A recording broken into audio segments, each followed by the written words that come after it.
I'm reading today from A Renunciate Order for the New Age by Swami Kriyananda. If someone laughs at you, try sincerely to laugh with him. If he tells a story about you that makes you look ridiculous, again, laugh with him.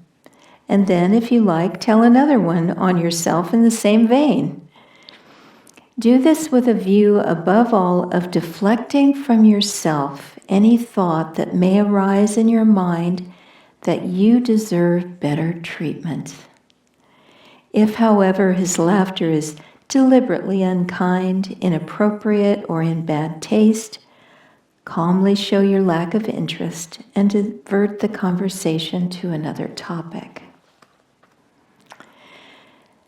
This is a very practical way of helping us to solve the riddle of ego transcendence, which is the essence of the spiritual path, as I've said in every one of these episodes. But we need to drill that into our minds, that it's not just some theoretical idea out there, the spiritual path, yes, transcending the ego is important. We have to know it and realize it and work with it on a moment-to-moment basis. And I love this one because he's saying, deflect from yourself any thought that you deserve better treatment. It has been said that if we think that anyone or anything has done us wrong, has treated us badly, we still have a long way to go on the spiritual path.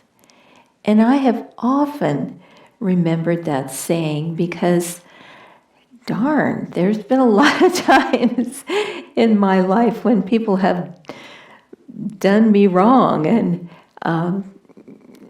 the wrong thing was done by a certain person. I remember once I was working in an office and someone just went off on me for no reason and started screaming at me.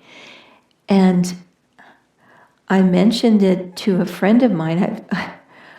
I don't need to be screamed at. I didn't appreciate it. I felt quite shaken up by it at that point in time. And I mentioned it to a friend, and her response was perfect. She just said, remember, his wife is dying. He's very upset. And it sort of fell from me like, oh, you're so right. Why did I even take this personally? Why did I react in the slightest? I mean, I didn't yell back, but I was hurt, and that was a reaction. So, deflect from your mind any thought that you deserve better treatment.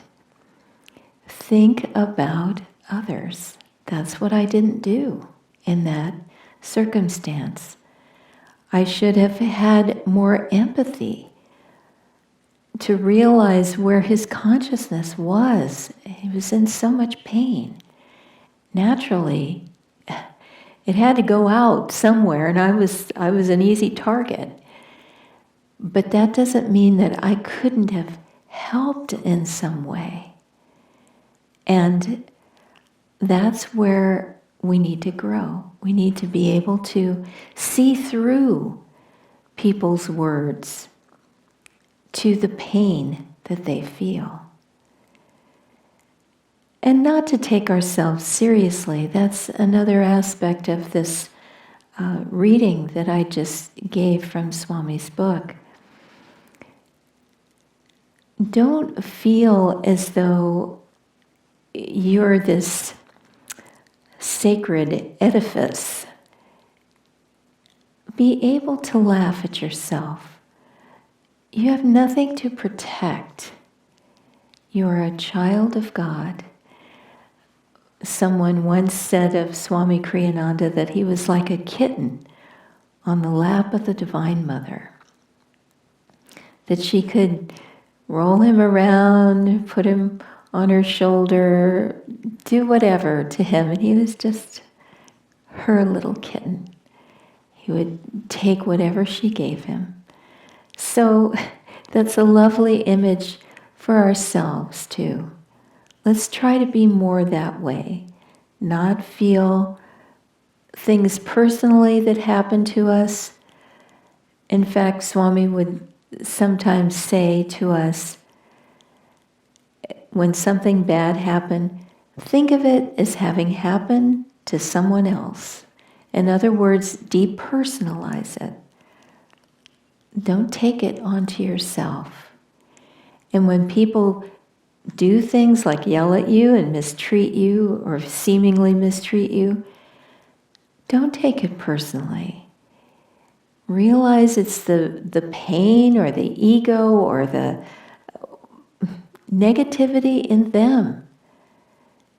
Don't multiply it by taking it into yourself. Let it roll off of you. This is the miniature way of standing unshaken amidst the crash of breaking worlds. To not take things personally, not let them affect your inner peace. And be light. Don't protect. Just be able to laugh at yourself. But again, as Swami points out, if someone is being malicious or truly negative or inappropriate, then you can't just be jovial about all that, because it's not the right thing.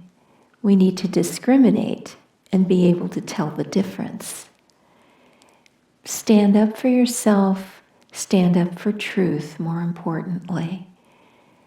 Don't justify yourself, but be appropriate and learn how to behave properly. And the only way that we'll be able to know the difference between inappropriate and appropriate behavior is if we meditate deeply. We study and know the yamas and niyamas, for example, the right attitudes, the right actions to perform. And then we will know how to behave. And in that way, we not only grow ourselves, but we're able to help other people through our example.